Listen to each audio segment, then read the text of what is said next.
Another Monday and another JoeLumb album review. This week I review Metallica's third studio effort, Master of Puppets. As always, when you're done watching this video, you can check out my album review playlist, which is on the upper right hand corner at the start of each video. The link is. And at the end of each video, there will be a previous album review I've done. It'll be on your left hand side of the screen. Please subscribe to my channel, smash the like button, and click the notification bell. And when you see a new video, you can check it out yourself.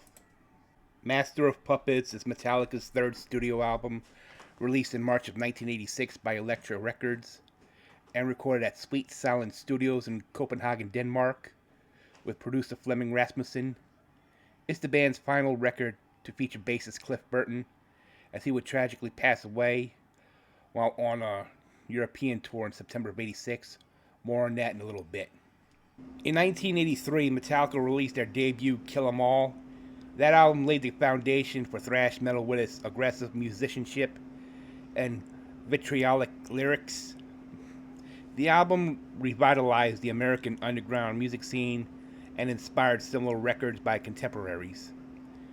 A year later, they released Ride the Lightning, and that album extended the limits of the thrash genre with more sophisticated songwriting and improved production.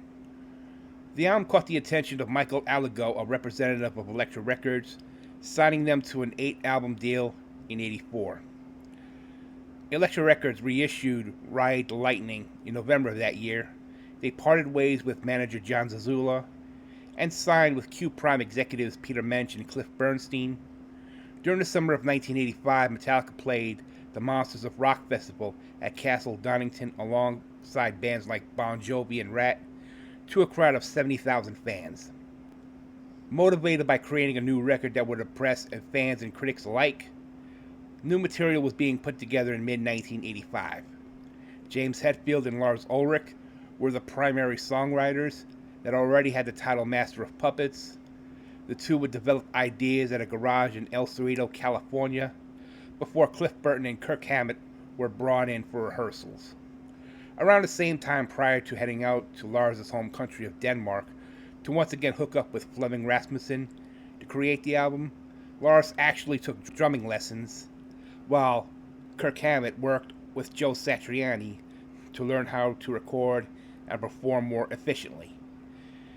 The album took from September 1st to December 27th of 1985 to complete. The writing of all the songs except for Orion and The Thing That Should Not Be were completed before they went to Copenhagen. We now go to the track listing.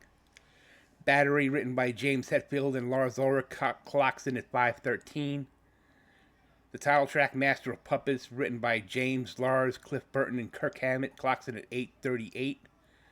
The Thing That Should Not Be, written by James, Lars, and Kirk, clocks in at 6:37. Welcome Home Sanitarium, also written by James, Lars, and Kirk, clocks in at 6:28.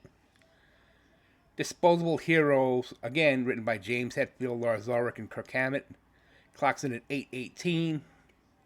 Leper Messiah, written by James Hetfield and Lars Ulrich, clocks in at 5:40. The instrumental Orion, written by James Hetfield, Lars Ulrich, and Cliff Burton, clocks in at 8:28. And Damage Incorporated, written by James, Lars, Cliff, and Kirk, clocks in at 5:33.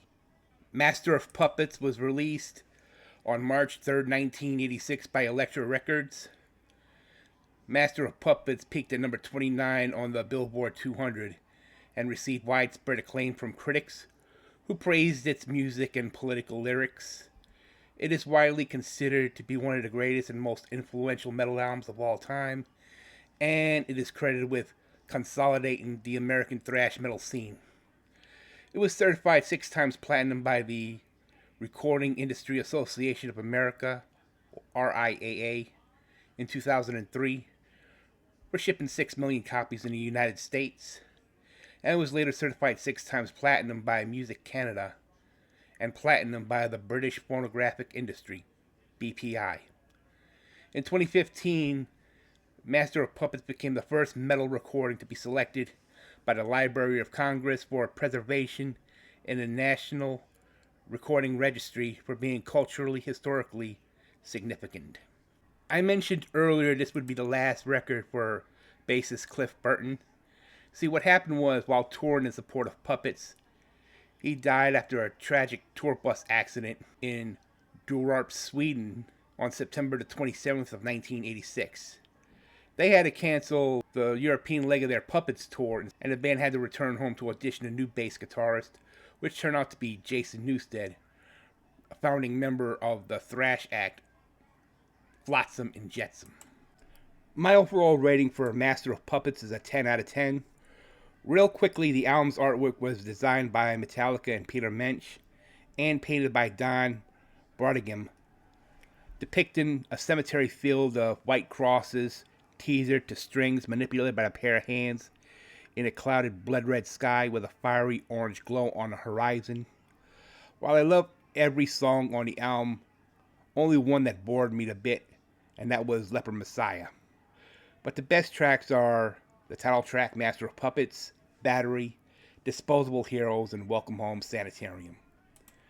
This has been JoeLumb's album review. No.